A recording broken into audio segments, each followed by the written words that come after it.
Olá, boa noite, bem-vindos a mais um resumo do dia, aqui no seu canal Causa Operária TV.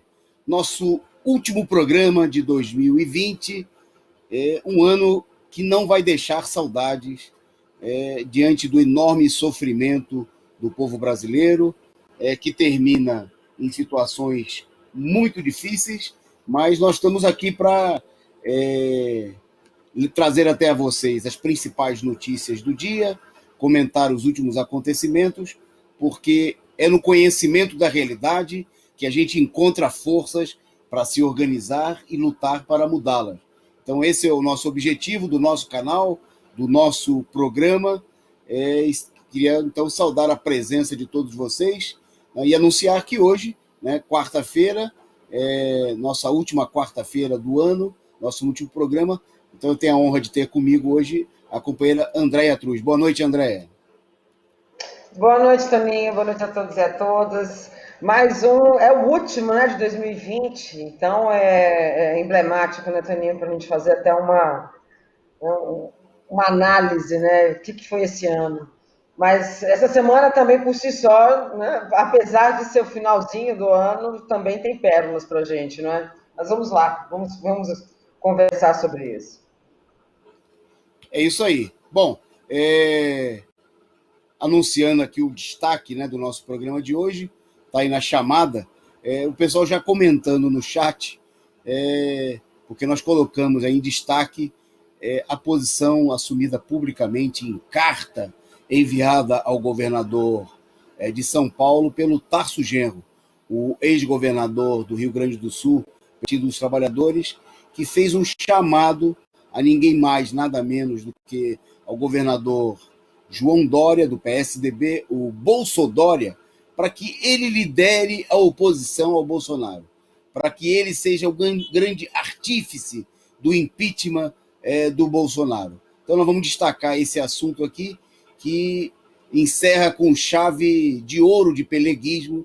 Tem gente comentando no chat que o companheiro Osni, dizendo que com essa, provavelmente o Genro superou o Jacques Wagner em trairismo à esquerda, em política reacionária, a política defendida aí pelo governador. Então, um dos destaques da nossa programação, e também nossa programação que destaca estudos que mostram que o país pode ter em torno, alguma coisa como 50% a mais do número de mortos que vem sendo divulgado, o que elevaria, nesse momento em que nós estamos se aproximando de 200 mil mortos, elevaria essa cifra para algo em torno de 300 mil mortos. Um resultado num momento muito sofrido em que nós hoje tivemos aí pela segunda vez consecutiva mais de 1.000 mortos em 24 horas, e quando o mundo vai estar completando hoje 1.800.000 mortos. Então, vamos falar desses e de outros temas, e vamos falar também da luta, das expectativas necessárias de luta para enfrentar essa situação. Bom, como é o último programa, vamos repetir aqui a nossa prática das sextas-feiras, em geral, que é mostrar aqui as charges do nosso amigo, nosso companheiro J. Camelo, aquele humor sarcástico, que é para despertar, alimentar a nossa ira, um humor que também coloca a gente com clareza, no momento em que muita gente disfarça essa situação, como se a gente não devesse se lembrar aí dos interesses de classe, dos interesses opostos que se confrontam na dura realidade que nós estamos vivenciando. Então vamos destacar aí as duas charges do J. Camelo. A primeira vocês estão vendo aí, só um minutinho que eu estou com um probleminha no nosso retorno, às vezes eu posso ser mais lento.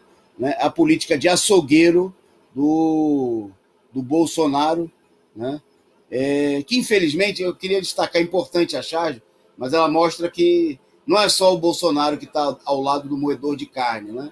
Esse moedor de carne ele foi colocado em funcionamento aí por toda a direita golpista, pelos governos que se disseram científicos ao longo do ano, mas que promoveram o maior genocídio da história do país, né, uma situação que se repetiu, infelizmente, por todo mundo, né, não com a profundidade, com o volume, né, que a gente está vendo aqui no Brasil, mas mostrando claramente que a política do imperialismo, do capitalismo nesse momento de crise, é deixar a população morrer para salvar os interesses dos banqueiros e dos grandes capitalistas. Bom, a segunda charge, a segunda imagem, tem a ver aqui justamente com as perspectivas do ano novo, né? O J. Camelo aí ironizando o colchão, tá aí o colchão e o coxinha, né? Os personagens aí do direitista ao longo do ano, dizendo quem entra primeiro aí no túnel de 2021. Né? O J. Camelo ironizando, né, como corresponde ao humor, né, o sofrimento de todo o povo, inclusive, né, daquela minoria de setores da população pobre, mais sofrida, e também da classe média, que apoiaram aí a direita golpista e que nesse momento todo mundo sente aí o impacto, né, da crise, que não é obra do acaso, não é simplesmente resultado da pandemia, mas é resultado de uma política consciente, né, de deixar que a população se exploda, né, morra para salvar aí os interesses dos grandes capitalistas. Nós já vamos falar dessa situação daqui a pouquinho. Só antes, eu queria saudar aqui o pessoal que já está conosco nesse começo de programa. Né? Tinha gente que estava assistindo aí o nosso programa Análise Sindical, apresentado aí pela companheira Lília Miranda e pelo companheiro Tiago. Né? Agradecer a vocês aí pela presença, o Rude Pride, a Carla, o Jesus era um humano, salve Jesus, Jesus está entre nós, nossa amiga Cláudia Almeida,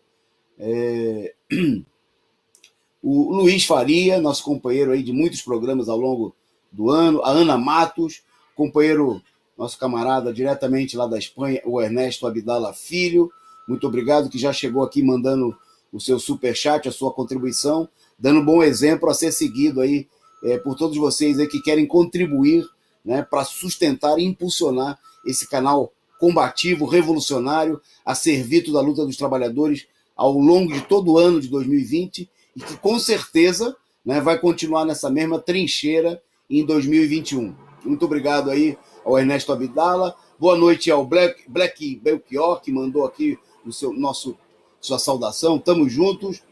O Osni Castro, que eu já citei aqui. Bom, a todos vocês, em nome de vocês, desses que eu me referi aí, mando a minha saudação para todo mundo que está conosco já nesse momento, que vai estar chegando aí ao longo do programa, que vai nos acompanhar na reapresentação. Nosso amigo Sou Eu, muito boa noite. O Desta Vez Eu Consigo, né, presença constante e marcante nosso programa. O Ernesto Abdala, que contribuiu, mandou aqui também a sua mensagem. Parabéns, resumo do dia, número 652. Fechando com chave de ouro esse 2020 tão difícil. 2021, renovados na luta. Isso aí, camarada Ernesto, estamos juntos nessa luta que nós, com certeza, vamos levar adiante com o apoio de todos vocês. Bom, vamos então vamos entrar na nossa pauta, e para mostrar que é um crime premeditado, né, que é uma política totalmente consciente de deixar a população morrer, depois de toda a encenação em torno da vacina, o governo realizou aí um pregão para adquirir seringas, né, para quando tiver a vacina, para quando a vacina for liberada. Bom, e aí a nossa amiga Andréia vai contar para vocês o que aconteceu. Vai lá, Andréia.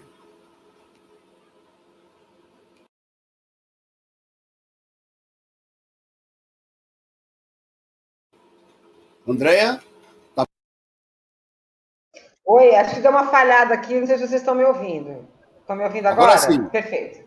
Pois é, Toninho, beleza. Pois é, Toninho, vamos falar, né, Toninho? O Ministério da Saúde, com um ministro, né, que é especialista em logística, né, conseguiu exatamente apenas 2,4%, somente, né, 2,4% das seringas necessárias à vacinação. Na verdade, o que aconteceu Foi informação foi divulgada pelo Estado de São Paulo e a TV Globo também confirmou. E as empresas participaram de um pregão do Ministério da Saúde, né, iriam garantir, né, o fornecimento dessas vacinas. Na verdade, vacina não, das seringas. Na verdade, a tentativa era de que fosse implodir 331 milhões de seringas. Mas as empresas participaram e ofertaram 7,9 milhões. As empresas também consideraram que reclamaram, né, na verdade, que o edital, né, do Ministério da Saúde, as seringas e as agulhas, elas estavam só como um único produto, né, e os preços estavam abaixo dos praticados. Então, Toninho, na verdade, é o que você falou. Eu não sei se é uma política, não sei se é incompetência, eu não sei por onde que passa, ou se é realmente uma política de má fé, para atrasar realmente o processo, né? Porque você coloca agulha e seringa como um único produto, esse produto fica abaixo, é óbvio que você não vai ter uma aceitação. O pregão que era para ter uma compra maior, você só 2,4% do que é necessário. E, enquanto isso, a gente continua, né, num caos absoluto, né, também. É vergonhoso, a situação é vergonhosa. Mas eu acho que o ponto central para essa discussão, né, para esse ponto, né, dessa compra, né, ou então desse fiasco dessa compra, primeiro que eu acho que é má gestão, segundo, logística não tem nenhuma, e terceiro, que eu acho que deveria ser primeiro, né, dessa minha análise, é a completa falta de conhecimento do que, como fazer e como gerir o Ministério da Saúde, a ponto de você colocar a seringa e a agulha como um único produto e colocar num preço abaixo e não conseguir efetivamente fazer uma compra necessária de insumos para a vacinação. Uma vacinação essa que também a gente já está no processo bem atrasado, né, também. Isso aí, Andréia. Destacando, mostrando aí que é só promessa, né? Nós tivemos aí, logo antes daí do Natal, nos dias anteriores, depois das eleições, toda uma disputa, uma suposta guerra, né? Entre o Bolsonaro, Dória e outros atores, verdadeiros atores, né? Encenadores de que havia uma disputa como se a vacinação fosse começar imediatamente, né? Declarações do ministro Pazuello, e agora a gente vê toda essa farsa, né? Agora que está sendo feito o pregão, né?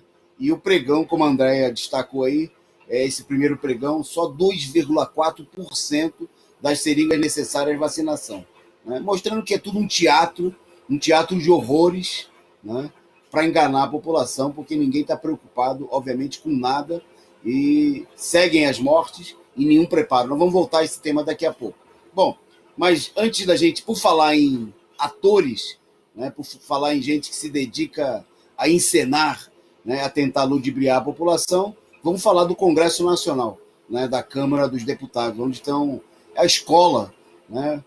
O pessoal costuma dizer que a maior escola de malandragem no país seriam os presídios, né? Mas isso está longe de corresponder à realidade. Tanto que é assim que a maioria dos presos passam boa parte da vida deles na cadeia, e muitos até voltam, o que mostra que eles não são verdadeiros malandros. Como dizia aquela música do Chico Buarque, né? Mas o malandro para valer não espalha, aposentou a navalha, né? Tem mulher e filhos e capital. Diz as más línguas que ele até trabalha, mora longe, chacoalha no trem da central. Pior do que isso, tem malandro, e não só malandro, muito malandro eleito deputado federal. Bom, e agora os malandros do Congresso Nacional estão se dedicando aí à disputa da mesa da Câmara e também do Senado, né, para a próxima legislatura de 2021 e 2022, cuja eleição acontece no começo de fevereiro. Bom, e o pregão, né, se o pregão realizado pelo Ministério da Saúde em torno das seringas não deu resultado, aqui na Câmara o pregão está a todo vapor, né? O pregão de compra e venda de deputados, de oferecimento de cargos, de vantagens, né? No verdadeiro comércio, né? Aqui ninguém se iluda porque ninguém está discutindo o interesse da população. Aliás, é como se o interesse da população nem existisse, né? E agora tem mais um desses malandros, dos velhacos da política, o Fábio Ramalho, né, que é deputado do MDB, que lançou aí a sua candidatura à presidência da mesa da presidência da mesa da Câmara dos Deputados, né, e com um claro intuito de forçar aí um possível segundo turno entre o candidato apoiado pelo Bolsonaro, né, e o candidato apoiado pelo Rodrigo Maia. Né? Essa é a conclusão apresentada hoje pela imprensa golpista, que a candidatura do Fábio Ramalho, né, deputado do MDB, levaria a um segundo turno entre o Baleia Rossi e o Arthur Lira. Bom, a candidatura é apresentada como se fosse uma candidatura do baixo clero, mas é bom ficar de olho, porque nem sempre isso que se anuncia corresponde à realidade. Né? Precisa ver qual o setor que, nesse momento, tem interesse, né, em procurar dividir os votos. Aparentemente, dá a impressão de que seria uma candidatura lançada para dividir a bancada do MDB e de outros setores que poderiam apoiar o candidato do bloco dos 11 partidos liderado por Maia, né, e que, se conformando esse bloco, poderia levar a uma maioria do Baleia Rossi no primeiro turno. Essas negociações fazem aumentar o preço dos deputados, né, valorizar aí o oferecimento de cargos no governo ou na mesa, né, da própria mesa da Câmara dos Deputados, as negociações que envolvem também a mesa do Senado Federal, comissões, etc, etc. Bom, no meio disso tudo, queria destacar aqui que o PT, né, anunciou que estaria negociando com Baleia a respeito a análise dos pedidos de impeachment de Bolsonaro. Bom, aqui tem digamos assim, é como se fosse uma piada de final de ano. Né? O Baleia, né, é o candidato do Maia. O Maia está sentado aí em cima de quase 60 pedidos de impeachment. Né? O Maia, que agora procura se passar por candidato de oposição ao Bolsonaro, ele simplesmente é o verdadeiro cão de guarda do Bolsonaro. É aquele que impede a tramitação na Câmara dos Deputados, né, de qualquer processo de pedido de impeachment do presidente ilegítimo, mostrando que ele pode ser tudo na vida, menos oposição ao Bolsonaro. Muito pelo contrário. Né? E o Baleia Rossi, ninguém vai ter dúvida, quer dizer, um acordo, né, uma discussão, uma promessa, uma negociação com Baleia Rossi em torno dos pedidos de impeachment, vale tanto quanto o acordo que o PT fez com o Temer. Né? Aquela jura de amor total, e a gente viu no que deu. Né? O Temer traindo, liderando, né, com o seu MDB, inclusive com Baleia Rossi, que agora é presidente do partido, o golpe contra a presidenta Dilma Rousseff. Quer dizer, parece que a esquerda quer se iludir e tentar iludir também os seus apoiadores de que esses setores agora vão cumprir os acordos. Eles que derrubaram a presidenta Dilma, eles que aprovaram a reforma da Previdência, a reforma trabalhista, agora vão ser apresentados como bons moços, pessoas que vão olhar os interesses dos trabalhadores e da própria esquerda. É uma ilusão. Né? Se não fosse uma política que foi levada ao longo de todo o ano, a gente diria que o pessoal bebeu muito nas festas de Natal, né? E está entorpecido ainda pela bebida. Mas, infelizmente, essa política é o resultado de uma política de capitulação que nós vimos ao longo de todo o ano, né? Com a esquerda endossando a política da direita, apoiando candidatos direitistas, né, em várias cidades, ajudando a eleger candidatos do DEM, ajudando a eleger candidatos do PSDB, não recebendo em nenhum momento o apoio da direita. Né? O PT, que foi, por exemplo, o partido mais perseguido, não teve apoio de absolutamente ninguém. Né? Só serviu para apoiar os outros, seja para apoiar setores da esquerda, como o PCdoB, até o PSOL, PSB, o PDT, mas receber apoio que era bom, né? O PT não recebeu apoio absolutamente nenhum. Né? Endossou essa política direitista, elegeu verdadeiros criminosos, como Eduardo Paz no Rio de Janeiro, entre outros, né, gente do DEM, gente da ditadura militar, né, do partido da ditadura, em nome, supostamente, de defender a democracia. E agora nós estamos vendo, infelizmente, a repetição dessa política na Câmara dos Deputados, né, com promessas de que o Baleia ele vai ser um golfinho, né, mas acreditar nisso, né, de que o Baleia, ao invés de um tubarão, né, como o Temer, como o Maia, vai se comportar como um bom moço só mesmo durante a campanha eleitoral, né, porque depois disso ninguém tem dúvida qual vai ser a política do Baleia, qual tem sido a política do Baleia e de toda essa corja, né, que está junto aí, liderada pelo Rodrigo Maia. Bom, o resultado dessa política a gente pode ver em todo o país, né, não só em nível do governo federal, como a gente viu aí no caso do Pazuello, mas a gente tem, infelizmente, nesse momento, a situação fora do controle e quem sofre é o povo.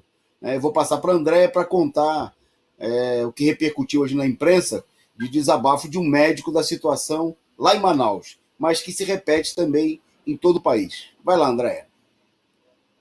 Pois é, Toninho, a situação em Manaus voltou para o nível que estava, né, o mais crítico, que foi entre junho e julho, né? Na verdade, o médico é o Felipe Chimizo, ele fez um vídeo, né? Esse vídeo acho que foi, eu não sei se ele chegou a enviar o G1, mas de qualquer maneira foi passado pela Globo.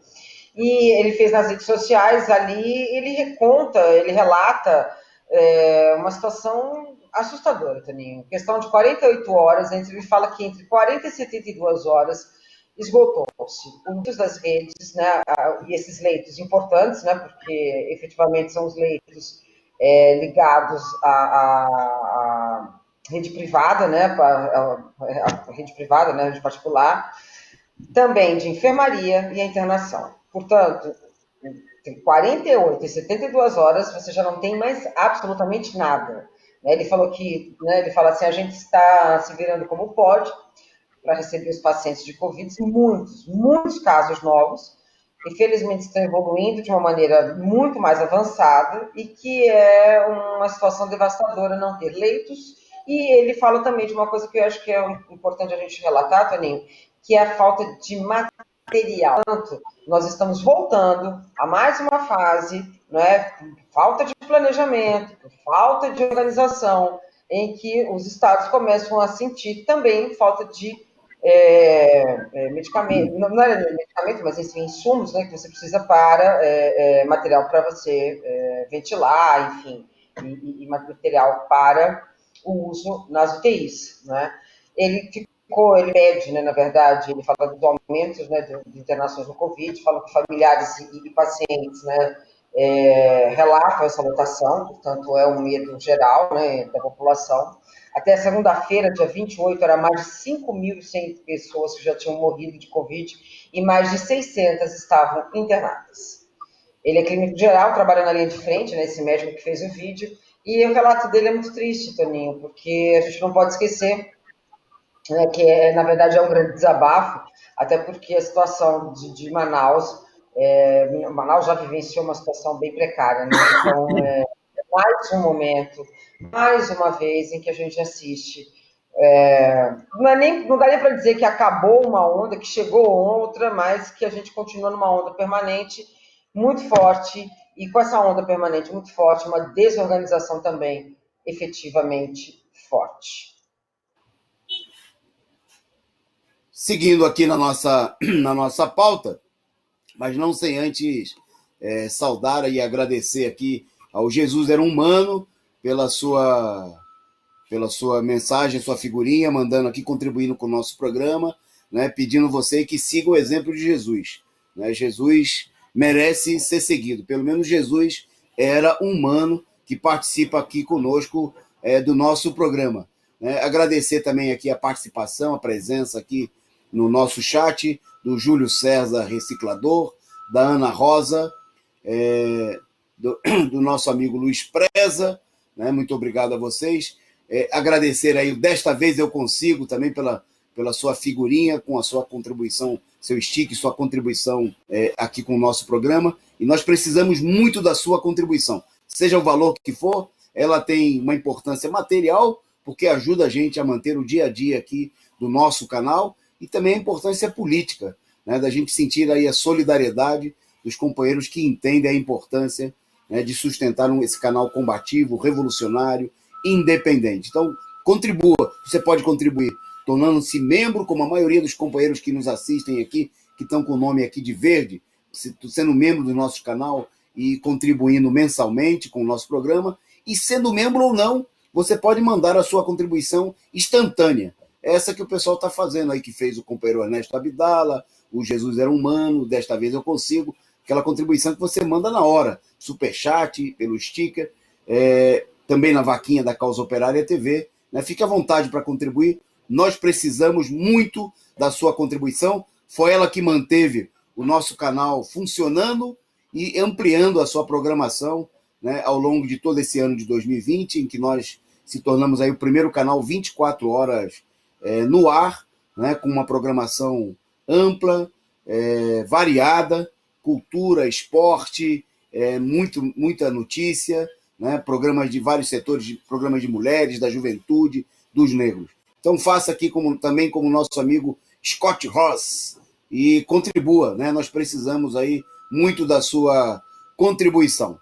Então, seguindo aí no mesmo tema levantado aí pela companheira Andréia, um estudo, né, realizado, mais um outro estudo, nós tivemos na semana passada, nós divulgamos, né, um estudo que apontava, um estudo de um órgão internacional que apontava que provavelmente as mortes pela Covid-19 no país seriam em torno de 30% a mais do que os números divulgados.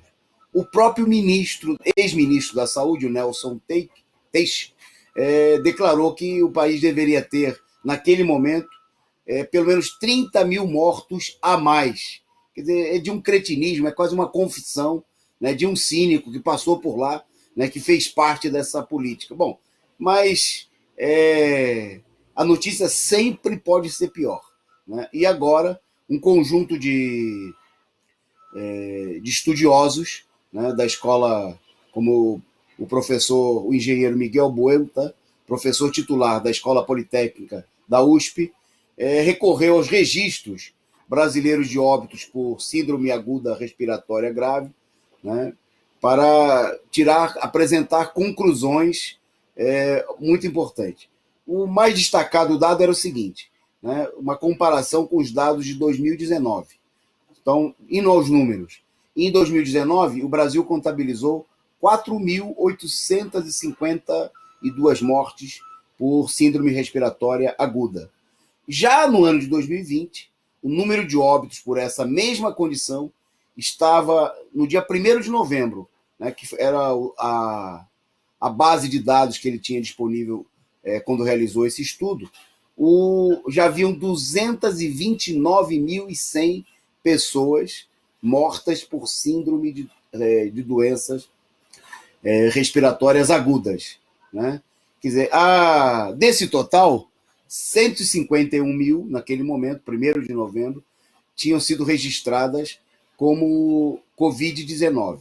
Mas, no entanto, né, numa conta bem simples nesse momento, naquele momento, lá 1º de novembro, de 151.500 mortos registrados oficialmente pelo governo como sendo Covid, havia 75 mil mortos que não tinham, por doenças respiratórias ocorridas ao longo desses últimos meses, que não tiveram a sua origem esclarecida.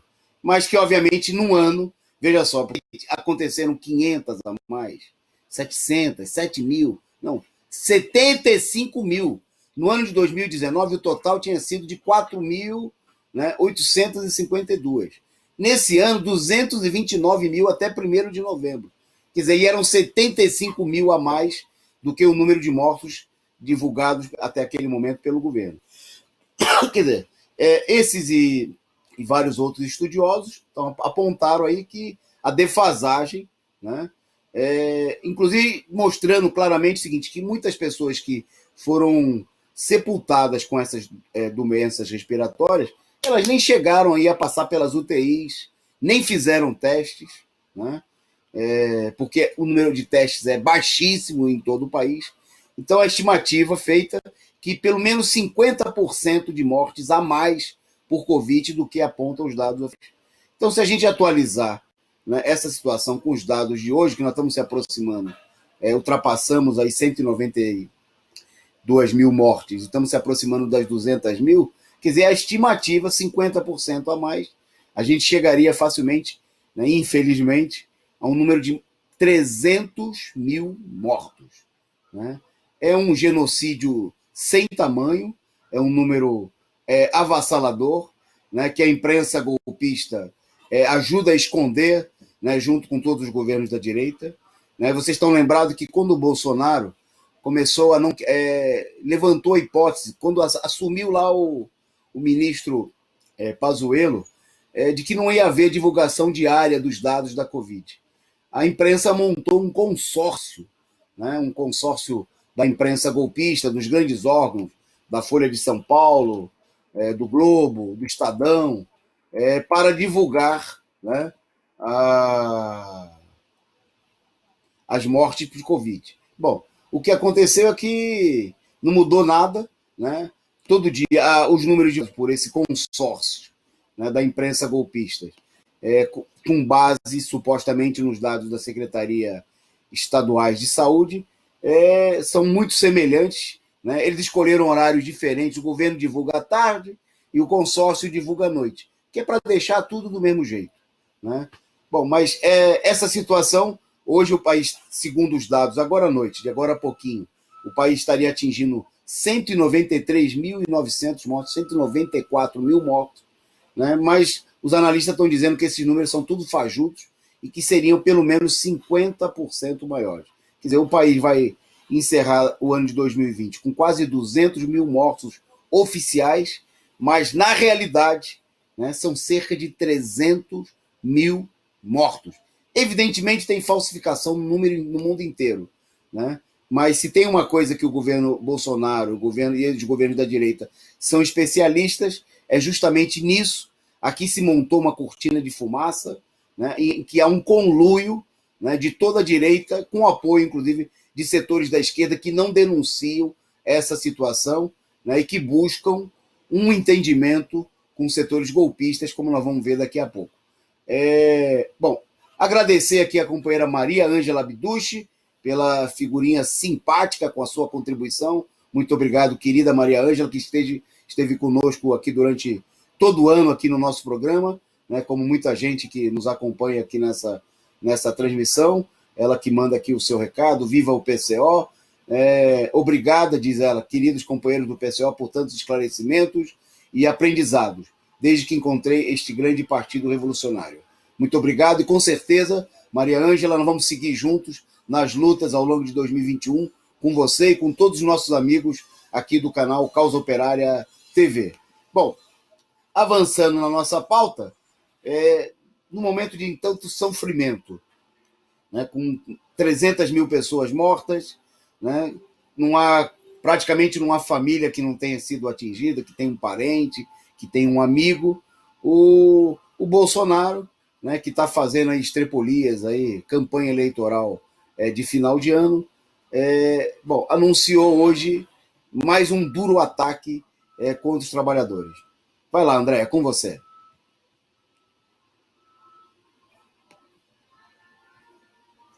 Toninho, é devastador, né? É devastador. Primeiro que a gente se encontra numa situação de um descontrole total, né, da pandemia, não temos nada, não tem uma elaboração, planejamento, não temos vacina, não temos insumos, temos um número cada vez maior, né, de pessoas, de infectados, de pessoas que morreram. Nós voltamos hoje a 1.224, né, pessoas que morreram, e Bolsonaro passeia pela praia sem máscara, sem proteção, aglomerando, fazendo aglomeração e minimizando, né? Minimizando a pandemia, minimizando as mortes e justificando que acabou o auxílio emergencial porque a vida tem que ser tocada. Né? Vamos tocar a vida, tá tudo bem, nada demais, afinal de contas são só, não é, 192.700 mortos.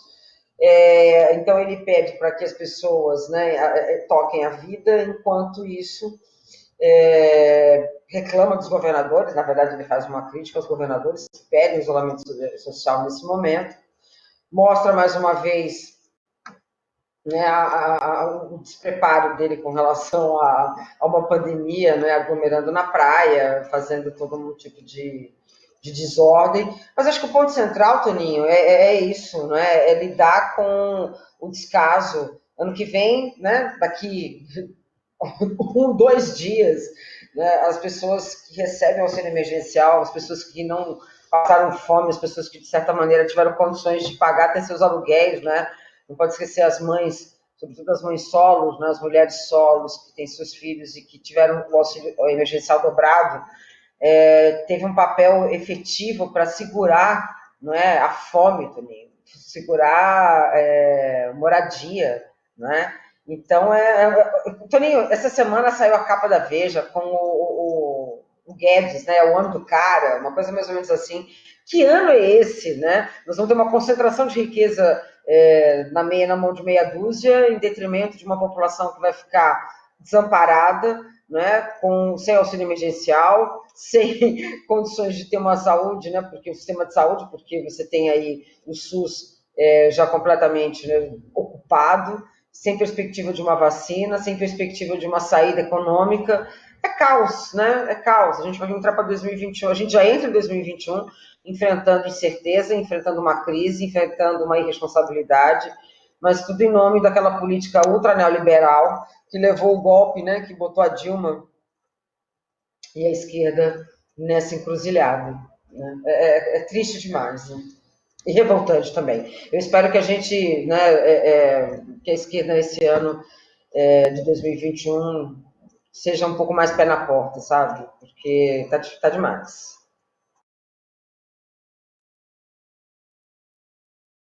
Você tá sem áudio, Toninho?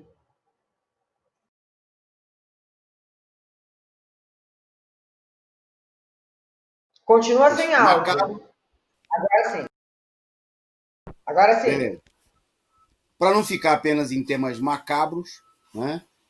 Falar de coisas ruins nesse momento, que a gente quer ter também uma esperança, como diz aí a Andrea, né? Na luta, na mobilização, na resposta dos trabalhadores e da esquerda a essa situação. Eu queria reforçar nesse nosso último programa do ano um convite que nós, aqui da Causa Operária TV, temos feito aí aos nossos amigos assinantes, a todos vocês que nos assistem, que é a participação na Universidade de Férias, né, que começa na próxima terça-feira, dia 5 de janeiro, né, que tem como tema o que foi o stalinismo, uma análise marxista.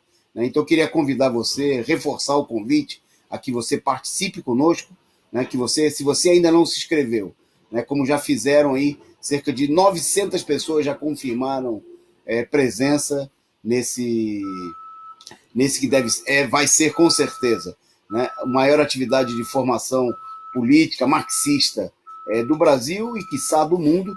Vocês têm aí, estão vendo aí o chat, né, para acessar e para fazer a sua inscrição. O endereço é universidade de férias.pco.org.br.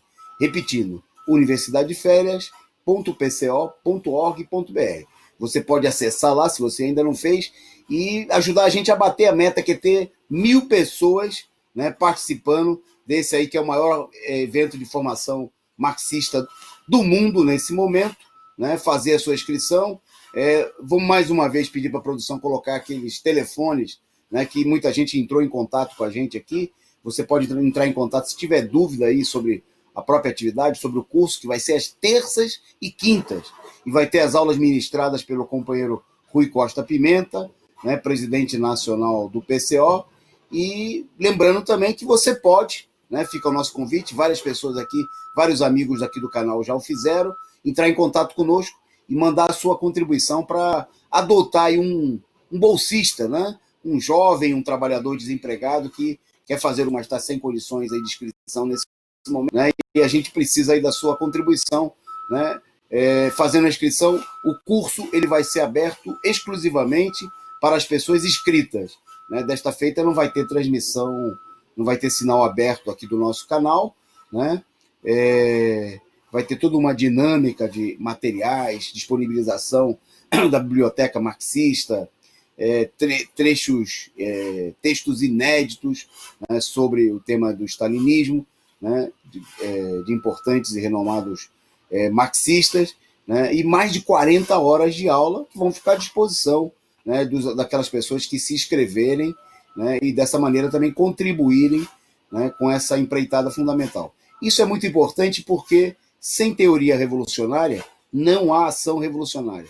Né, uma coisa que a esquerda, uma boa parcela da esquerda se esqueceu, né, abdicou da formação política, né, e se dedicou aí a um trabalho empírico, né, de fazer política de esquerda simplesmente em torno de questões eleitorais, sem compreender a realidade, né, sem compreender a importância de estudar, né, o marxismo, a ciência, né, da classe operária, a ciência da compreensão, né, da luta de classe. Né, e esse tema é um tema fundamental, inclusive, para compreender a política da esquerda no século passado e que segue influenciando, nesse momento, né, amplas parcelas da esquerda que foram formadas pelas gerações anteriores, né, e muito necessário essa discussão nesse momento para fortalecer, né, para, digamos assim, sustentar aí da base teórica para a luta que com certeza nós vamos precisar desenvolver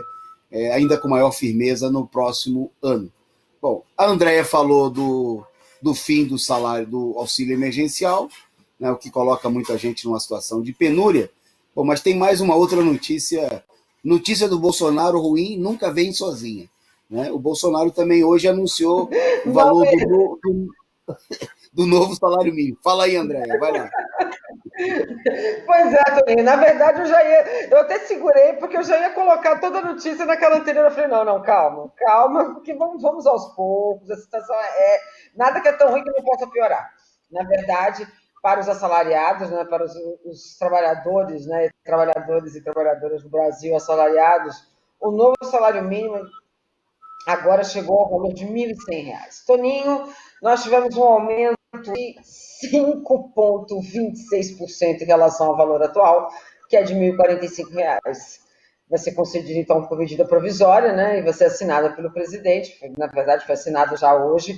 É muita cara de pau, né, Toninho? A gente não pode esquecer que nós estamos em plena pandemia, a gente não pode esquecer que, né, nós estamos num caos sanitário, um caos político, um caos social, o desemprego alarmante, a inflação não é muito forte, a inflação muito alta, né, a própria fome, né, voltando a ser o prato principal, né, das famílias brasileiras. Ele propõe um aumento de 5,20 e poucos, né? Deixa eu só voltar aqui para pegar o número exato. Foi 5,26%. Vale lembrar que em setembro, quem pediu aumento, né, que é de olha, eu vou te falar, né, muita falta de caráter mesmo, porque a gente não pode esquecer que o Guedes, em setembro, pediu aumento para os funcionários públicos, né? Funcionários públicos quais? Presidente e ministros, justificando, né, que tinha ali uma necessidade, enfim. E enquanto para o trabalhador é esse aumento, né, Toninho? É isso. Isso é o governo Bolsonaro. É isso aí, Andréia. Bom, eu vou intercalando. Eu estou deixando a Andréia das piores notícias, né, mas não é nada de maldade com ela, é porque a situação é ruim mesmo. E vou aqui anunciando, tem boa notícia, mais boa notícia. Boa notícia aqui, a contribuição superchat do Sou Eu, contribuindo aqui no nosso programa. Também o Luiz Faria, muito obrigado aí o companheiro Luiz Faria. O Luiz Preza, né, também contribuindo aqui conosco. Eles mandaram aqui o seu sticker. Vocês podem mandar também. É o presente de final de ano aí para mim, para a Andréia, para o nosso canal. Né? Não pessoalmente, mas para que a gente reforce aqui, né, toda aquela estrutura básica que a gente precisa, né, para levar adiante essa política independente, revolucionária, sem rabo preso, né, com os grandes capitalistas. Porque aqui não tem propaganda de empresa de banco, né? Aqui não tem propaganda de empresa inimiga dos trabalhadores, então nós precisamos, quem sustenta esse canal é você com a sua contribuição. O Luiz Faria dizendo que ele teve 0% de aumento, aliás, redução pois cortaram benefícios. Infelizmente foi o que aconteceu com a maioria dos trabalhadores brasileiros. O Sérgio Salgueiro comentando aqui também no nosso chat. Primeiro definiram o salário mínimo, depois subiram tudo, gás, luz, inflação, a inflação comendo solta, gasolina, só o reajuste dos combustíveis aí foi de mais de 5%, e logo nós vamos ver aí a pressão pelo aumento do transporte coletivo, né? Pegando firme aí em cima dos trabalhadores, né? Bom, em frente aqui na nossa pauta, destacando aí a notícia econômica, né, dos jornais da burguesia do dia de hoje, o rombo nas contas do setor público, que atingiu a marca de 651 bilhões ao longo do ano, né? Primeiro vamos aos números, depois a gente comenta, né, obviamente que o pretexto apresentado aí pela burguesia diante da crise são os efeitos econômicos da pandemia, né? Obviamente que não foi gastando com a população, né? Porque nós estamos vendo que não compraram até agora nem seringa, né? O médico que denunciou a situação de sofrimento lá em Manaus, como já fizeram aqui tantos profissionais da área da saúde, no nosso canal e na imprensa alternativa de uma maneira geral, mesmo em meio à pandemia, faltou de tudo, faltou máscaras, né? Teve hospital público utilizando, reciclando máscara, né? Aquelas máscaras que deviam ser descartadas, né? Sendo reaproveitadas pelos trabalhadores, né? Gente esperando nos corredores, e agora os corredores já estão lotados. Bom, e agora o governo, inclusive, está pedindo autorização ao TCU, o Tribunal de Contas da União, para gastar no começo do ano verbas que, com a pandemia que não foram gastas, que sobrou recursos, né? O governo economizou o quanto pôde naquilo que diz respeito aí à saúde da população. Mas, mesmo assim, né, as contas do setor público consolidado, incluindo a União, estados e municípios, né, separando empresas estatais como a Petrobras e a Eletrobras, apresentaram um déficit primário, né, a receita menos as despesas, excluindo o pagamento de juros da dívida pública, fora isso, né, 18,1 bilhões em novembro. Com isso daí, o acumulado do ano chegou a 651 bilhões, né, o que equivale aí a 9,6% do PIB, do Produto Interno Bruto, né?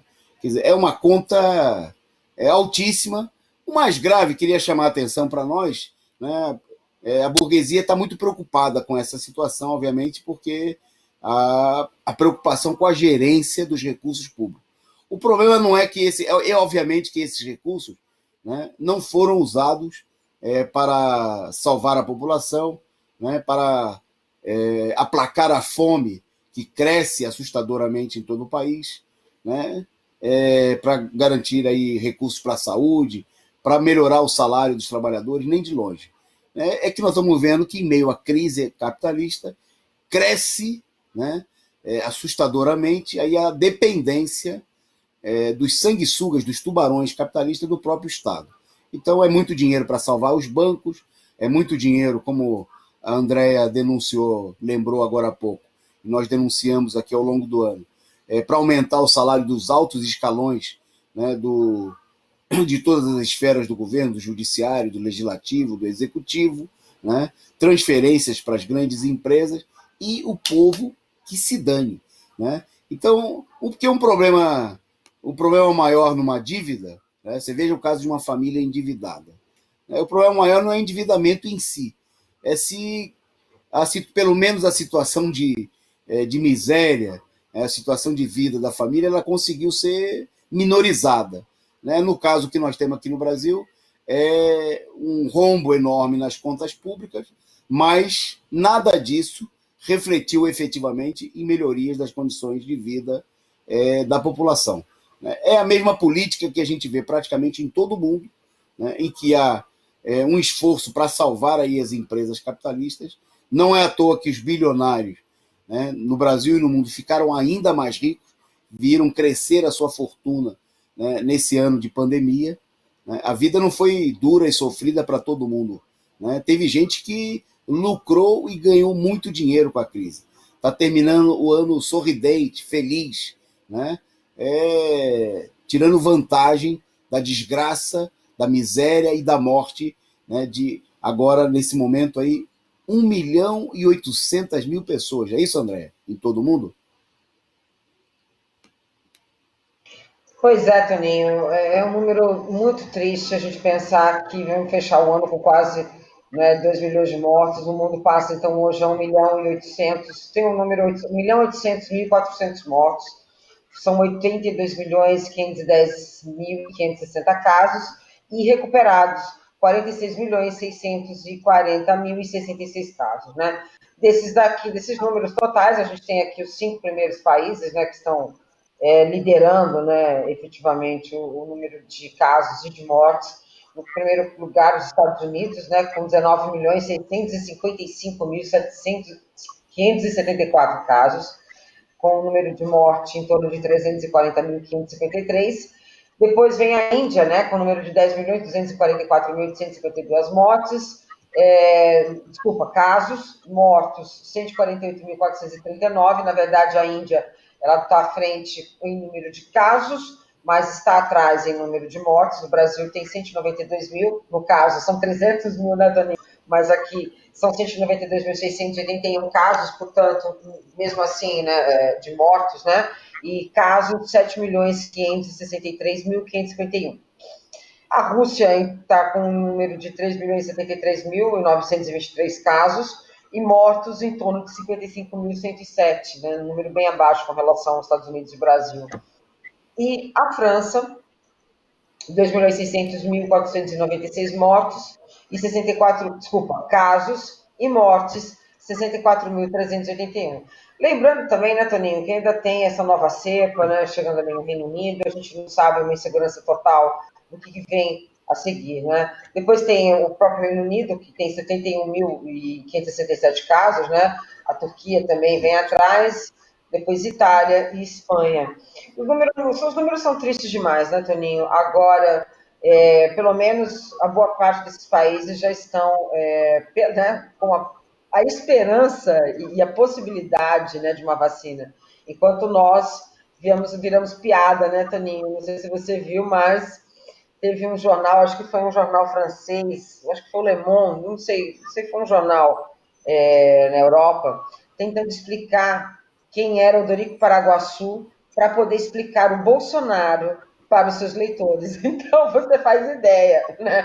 Primeiro, eu imagino você querer explicar quem era o Dorico Paraguaçu para depois você comparar a Bolsonaro, né? Eu acho que não precisa nem de uma charge, né? Ele já é uma charge bem mal feita, mas ele é, né?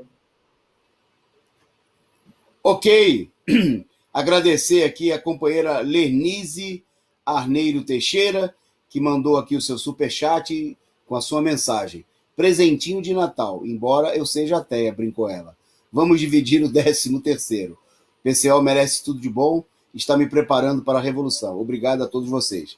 A gente aqui agradece a Lenise e a todos os nossos amigos aqui, membros do canal, pessoas que contribuíram aqui, né, não só no programa de hoje, mas ao longo de 2020, né, mandando para a gente superchat, mandando a sua contribuição, que são fundamentais para a gente levar adiante esse nosso trabalho. O Luiz Preza lembrando que o salário do Covas subiu bastante, 47%. Né?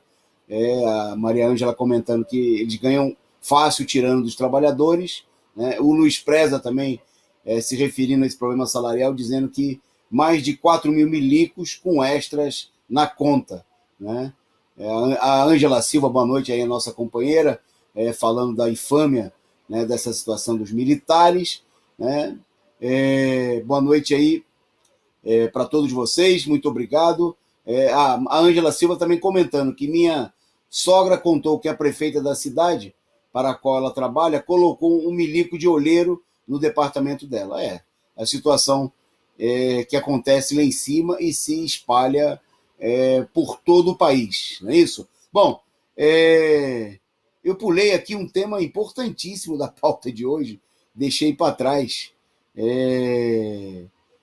que é justamente o tema que a gente botou na manchete. Então, antes da gente entrar nas notícias internacionais, né, eu queria destacar aqui, né, que diz respeito justamente à cartinha que foi mandado pelo Tarso Genro, ex-governador gaúcho, né, do Partido dos Trabalhadores, que enviou carta ao governador de São Paulo, o João Dória. Estou esquecendo o nome do bandido, né? Bom, a proposta do Genro, de maneira resumida, né, pelo tempo aqui do nosso programa, e você pode ler a respeito, a gente faz um balanço no editorial de amanhã, né, em várias matérias do Diário Causa Operária, o causaoperaria.org.br. É simples, ele propõe, né, ele usa aí de vários argumentos, inclusive familiares, né, dizendo que o pai do Dória, assim como o pai dele, também foram caçados pela ditadura militar, né, eram parlamentares, né, pouco se importando que o pai do Dória é um parlamentar da direita, da democracia cristã, né, mas ele fala que o Dória, né, deveria usar o papel de destaque, a importância que tem o governo de São Paulo para liderar, né, a oposição no sentido do impeachment do Bolsonaro. Por isso, e por incrível que pareça, né, a ideia do Tarso Genro é que nada mais, nada menos do que o Bolsodória, aquele que se elegeu usando o próprio nome do Dória na sua campanha, do Bolsonaro, na sua campanha eleitoral, né, deveria liderar a oposição. É a política de rendição total da esquerda. É bom lembrar que o senhor Tarso Genro, ele é um arregão tradicional, né? Em 2018, por exemplo, ele foi contra a candidatura do Lula, né? Ele defendeu que o PT não devia ter candidato próprio e, naquele momento, né, ele contra a candidatura do Lula, a maior liderança popular do país, quando a direita não queria que o Lula fosse candidato, porque o Lula era disparado na frente o candidato com maior apoio popular, nas próprias pesquisas da burguesia, ele defendeu publicamente que o PT deveria apoiar o Boulos. O Boulos que teve 0,5% dos votos do candidato substituto do Lula, do Haddad, né, naquela eleição. Ele já estava lá defendendo, né, o que a burguesia está fazendo agora, que é promover o Boulos. O Tarso Genro, de fato, ele é um cara de vanguarda, né? Ele é defensor de uma política de vanguarda da direita. Aquilo que a direita vai defender, ele já defende bem antes. Então, em 2018, ele já defendeu descartar o Lula e apoiar o Boulos. E agora ele está defendendo, com outras palavras, de fato, o que o Genro está defendendo é apoiar o João Dória, né? Porque, vamos ser sinceros, defender que o João Dória lidere a oposição, né, faça uma encenação, finja, né, que é a favor do impeachment do Bolsonaro, que o João Dória não está disposto a fazer, mas que, se fizesse, o único objetivo seria, obviamente, aparentar, né, que o João Dória é alguma coisa diferente do fascista do Bolsonaro. De fato, ele é diferente. Ele é pior do que o Bolsonaro, né? Ele é um elemento da direita muito mais preparado, né, com maior capacidade, e por isso mesmo, né, um amplo setor da burguesia golpista gostaria de vê-lo substituindo o Bolsonaro. Porque para a direita, não vamos cair nessa conversa fiada, né, que infelizmente foi muito comum em 2020, né, de mostrar um espantalho para assustar a população, para você votar numa coisa pior do que o espantalho. Porque o espantalho é só um espantalho, ele não é de verdade. Foi assim com o Russomano, em São Paulo, e que o espantalho foi usado, né, para fazer o povo votar no responsável pelo genocídio em São Paulo, o senhor Bruno Covas, que agora, esse senhor tão honesto, tão sério, que acabou de aprovar aí um aumento de 47% para si mesmo, né, quando a população está batendo recorde de morte, de fome, de desemprego, né? Foi assim que a direita, espertamente, fez também no Rio de Janeiro, usou o espantalho do Crivella para tirar a Benedita da Silva do segundo turno e eleger, né, um representante do partido da ditadura, do DEM, né, do senhor Rodrigo Maia, agora o Eduardo Paes, um político profissional, desses tão profissional, né, como certos faz tudo por dinheiro, né? Ele já foi do DEM, ele já foi amigo do Lula, né, supostamente amigo entre aspas, né? Quando isso interessava, isso garantia votos para ele na eleição, e agora ele é um político do DEM, que no dia seguinte ao da eleição disse que era amigo do Bolsonaro e que ia procurar, né, sendo que a esquerda votou nele dizendo que era para derrotar o Bolsonaro. Bom, então agora o seu Tasso Genro está aí na mesma política. É a política do João Biden 2022, né, de arrumar um carrasco para o povo brasileiro, pior do que o Bolsonaro, mas que seja apresentado ao povo brasileiro como se fosse uma coisa melhor, né, do que o Bolsonaro, que seja mais preparado para ferrar com a vida do povo, né, para atacar duramente a população, para privatizar tudo, demitir em massa, né, que o Bolsonaro está procurando fazer, mas com enorme dificuldade, inclusive pela falta de apoio que ele tem entre setores da burguesia, que ele não representa diretamente, como é o caso do João Dória. Né? É a política criminosa, né, de setor que está mostrando claramente até onde certos setores da direita são capazes de apoiar João Dória. Fica o recado, porque, obviamente, nós vamos ter um ano em que um problema central, já nesse começo de ano, é o posicionamento da esquerda, né? Onde a tarefa central, inclusive, seria e unir a esquerda para enfrentar essa situação. Mas na hora de unir a esquerda, nós temos que ver com qual política e com quem nós vamos se unir. Porque se a gente vai se unir com quem defende o João Dória como alternativa, né, nem dá para chamar isso daí, provavelmente, de que isso seja efetivamente uma política da esquerda, né? Uma política criminosa, né, daquele que talvez seja, com certeza, mais responsável pelo genocídio que nós temos no Brasil do que o próprio Bolsonaro. É bom lembrar, o Bolsonaro não tinha votos para derrubar a Dilma. O Bolsonaro nunca controlou o judiciário para manter o Lula na cadeia. O Bolsonaro nunca teve voto no Congresso Nacional para aprovar a reforma trabalhista, a reforma da Previdência, nada disso. Quem fez isso, né, foram aqueles que agora fingem que são oposição ao Bolsonaro. Maia, DEM, Dória, PSDB, MDB, e que gente da esquerda quer fingir que eles são aliados, porque eles são contra o Bolsonaro. O que o povo trabalhador tem a ganhar com isso? Nada, absolutamente nada. Andréia, vamos para a nossa pauta internacional? Rapidinho comentar duas notícias para a gente depois poder encerrar com votos de final de ano aqui para os nossos amigos espectadores. Eu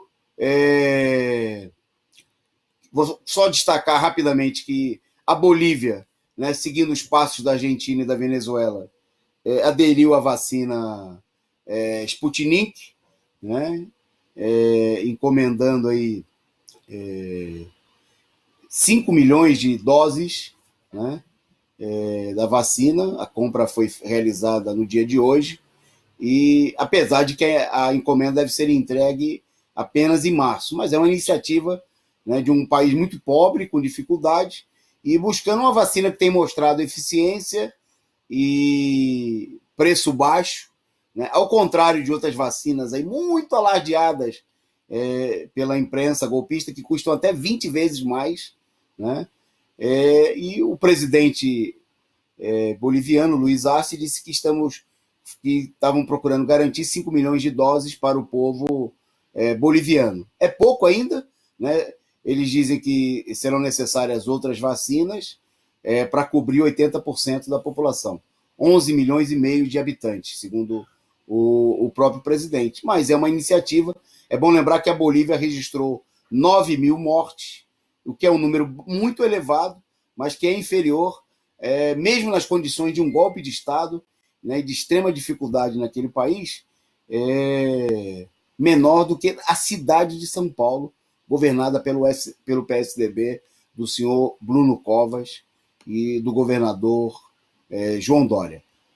Passo para você para o último destaque internacional da Argentina. Vai lá, Andréa. Pois é, Toninho, na verdade, o que acontece hoje, o Senado argentino, na verdade, nessa madrugada, né, aprovou o aborto, né? E é uma vitória, né, para as mulheres, é uma vitória, sobretudo para a saúde das mulheres, porque para além, né? Eu acho que para além de questões morais, eu acho que para além de qualquer outro tipo de, acho que o debate não é nem a gente entrar nesse tipo de detalhe, né? Mas acho que uma coisa para ficar claro, né? Nenhuma mulher aborta porque não tem o que fazer, ou porque quer, ou porque por razões fúteis, mas acho que o direito do aborto, né? O direito da mulher ter o direito pelo seu corpo, né, é muito importante. Na verdade, esse projeto é um projeto que fazia parte da campanha do Fernandes, né, Toninho? Ele fez ali uma defesa muito forte, né, em favor do aborto, contra, na época da eleição do Macri. Então, ele vence, né, coloca em xeque, né, a sua palavra, né, colocando ali para ser votado, né, votou na Câmara, votou no Senado, teve essa aprovação, uma aprovação muito importante. Então, esse projeto de lei foi aprovado nessa madrugada, estabeleceu que as mulheres na Argentina têm direito a interromper voluntariamente a gravidez até a 14ª semana de gestação. O texto recebeu 38 votos a favor e 29 contra e uma abstenção, né? Foram 12 horas de debate, né? Na verdade, virou a madrugada, né? A Argentina, ao legalizar o aborto, ela vai implementar ali uma série de normas. É importante a gente dizer também que quando você tem uma legalização do aborto, junto você tem um conjunto de políticas públicas. E esse conjunto de políticas públicas, eles têm um papel tão importante que, na maioria das vezes, até diminui o número de abortos. Então, o que é importante nesse tipo de lei é você pensar, né, o Estado pensar de maneira propositiva para as mulheres, para a saúde das mulheres, e criando condições, né, inclusive condições econômicas, porque uma das partes, né, dessa estrutura de políticas públicas é poder ajudar essa mãe, né, essa mulher, se ela realmente quiser vir a ter esse filho, e se não tem por questões econômicas. Então, você tem várias formas de você lidar de uma maneira muito mais humana, de uma maneira muito mais sensata com relação à saúde da mulher, né? Então, acho que foi uma vitória, sim. Em contraposição, a gente tem aqui um governo que é pautado, né, por essa relação ideológica. Nós estamos na ONU votando com os piores países, né, que diz, né, relacionados aos direitos humanos, e o ministro, no caso, né, o Araújo, mais o Bolsonaro também utilizaram as redes sociais para criticar. O Bolsonaro, inclusive, falou que vai, ao contrário da Argentina, usar leis mais rígidas contra o aborto. Portanto, enquanto as mulheres argentinas estão entrando no processo de ampliação de direitos, nós estamos aqui e vamos perder muito mais em 2021, até porque ele tem que alimentar o seu eleitorado, né, Tânia? Ok, Andréia. Destacar aqui, só reforçar, como a Andréia assinalou, nós não defendemos o aborto, né? Nós entendemos que essa é uma decisão que tem que ser direito da mulher tomar, né? Nós defendemos que o aborto seja descriminalizado, que ele seja legalizado, que a mulher trabalhadora, né, não possa ser tratada como uma criminosa, né, por exercer o direito à liberdade sobre o seu próprio corpo, né, como acontece hoje em dia, em que uma parcela, né, das mulheres da burguesia, das outras classes sociais, acabam usufruindo, né, desse direito de maneira ilegal, né, porque tem condições de recorrerem aí a clínicas pagas, em condições devidas, que deveriam ser garantidas para todas as mulheres, enquanto uma minoria é obrigada a correr risco de vida e ainda ser perseguida, né, ser humilhada e até ser colocada atrás das grades, né, por essa situação. Então, nós entendemos que é um direito da mulher decidir, né, de ter direito de decisão sobre o seu próprio corpo, e que o Estado, né, tem que garantir, né, condições adequadas de saúde, como se referiu aí a Andréia, quando a mulher se decidir nesse sentido. Andréia, um minutinho para você se despedir, mandar a sua mensagem de final de ano para os nossos amigos internautas, e para depois a gente encerrar o programa fazendo a mesma coisa. Vai lá. Pois é, Toninho, vamos lá, né? 2021 é um 2020 continuado, pelo menos a gente já sabe o que vem, né? Não vamos ter o susto do que é vivenciar uma pandemia, a gente já vai saber como lidar. vai ser um ano de muita luta, eu acho que vai ser um ano de uma batalha tremenda, mas eu acho que também é um ano que a gente tem que parar sabe, é um ano mais para a porta, sabe, também. A gente precisa ter uma esquerda um pouco mais efetiva, até porque 2022 está aí, e esse pessoal está de olho, procurar um candidato para ser a voz de 2022. E se eles não encontrarem ninguém, eu não duvido nada que eles apoiem o Bolsonaro. Então, se a esquerda não se mexer, a gente vai tomar um outro revés, né? E aí é muita força, muita luta, espero que chegue essa vacina, né, que ela possa vir. E mesmo sabendo, Toninho, que vai vir, mas vai vir de uma maneira tão excludente, vai vir de uma maneira tão, enfim, né, tão triste, né? Nosso país foi pro buraco, né, meu caro? Mas a gente chega lá. Para 2021, muita luta e saúde, né, para que a gente possa efetivamente cair na batalha. Que tomara, né, Toninho? Eu não aguento mais, eu tenho pedido tanto. Eu quero tomar pisão em manifestação de sapato, sola de sapato. Eu quero a gente poder voltar, né, àquela normalidade boa, a gente se encontrar na Paulista. Então é isso, um 2021 de luta, mas de muita saúde também. Ok, nesse minutinho final, eu queria agradecer a todos vocês que compartilharam ao longo desse ano aqui momentos importantes, né, de esclarecimento, de debate, que participaram conosco, que contribuíram, né, momentos difíceis, né, nesse final de ano de enorme sofrimento para todo o povo brasileiro. Não foi diferente para a gente, nós perdemos aqui o nosso companheiro apresentador do nosso programa das terça-feiras, o Antônio Eduardo. Né? Eu queria agradecer as muitas manifestações que nós recebemos aí de todos os amigos internautas pela morte do Duda. Ele que ainda não foi confirmado, mas é uma possível vítima da Covid, né? Desses casos que não tem teste prévio, né? E que fica aí a dúvida para ser resolvida pós-mortem. Bom, mas queria reforçar essa questão fundamental que a Andrea destacou, que a gente esteja aqui em muita luta, com muita presença no ano de 2020, fortalecendo, né, a construção de ferramentas importantes para a luta revolucionária, a unidade da esquerda, né, que, no nosso ponto de vista, tem que se fazer sob a liderança, né, daquele que o povo reconhece como uma liderança fundamental, importante nesse momento, o ex-presidente Lula, na luta pela restituição dos seus direitos políticos, pela sua candidatura presidencial, e tem que ser feita nas ruas, como a Andrea destacou, né, porque o sofrimento que nós estamos vivendo não vai ser parado, né, por essa direita golpista. Daí só vem promessas, né, só vem falsas ilusões, né, até para conseguir a vacina, né, até para não morrer de fome, o povo vai ter que se levantar e vai ter que lutar. E para isso, né, a esquerda, né, os setores classistas, vão ter que passar por cima dessa orientação conciliadora, capituladora diante da direita, né, para apostar na mobilização, na força daquela arma poderosa que tem a classe trabalhadora, que é a sua luta nas ruas contra os seus inimigos.